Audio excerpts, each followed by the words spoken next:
Okay, here's a question. This is from Jan Dunn. She says, I would like to know if you have any insights on the condition where people have too much iron in their blood.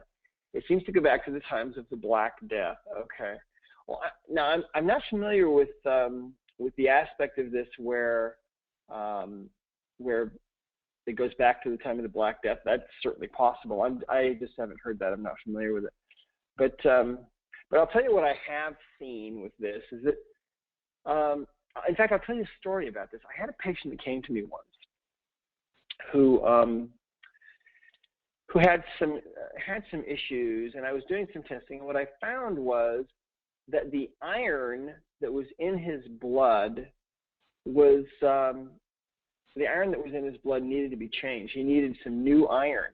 The iron that was in his blood, I don't know if it was maybe a lower vibration of iron. I don't know. I don't know exactly what was going on with him, but that's what showed up, is that he needed to replace some of the iron that was in his body, in his blood. So what I did is I wasn't really sure how to do this, and so what I did is I went to I had a homeopathic company that I was working with at the time, or that I was using their products. And they had a big chart with all these different homeopathic remedies. And I just asked if there was a particular homeopathic remedy that would help him to, see, the thing is, I was trying to give him iron, but his body wasn't accepting it because he had plenty of iron, but the iron that was in his body just wasn't that great. And so he needed to get rid of the old iron, and he needed to get rid of it so that he'd be able to accept new iron. So it was an interesting thing, kind of a complex sort of a case, but it might have bearing on this. So anyway, I tested for all these homeopathics, and one showed up that was what he needed. So I tested him for the dosage, and I told him, I don't remember exactly what the dosage was, but it was something to the equivalent of, okay, you need to take, there were the tiny little round tablets, as I recall, really small, little round tablets, and I think I tested him that he needed 10 of those 3 times a day or something. And he got confused, and he thought that I meant a much higher dose.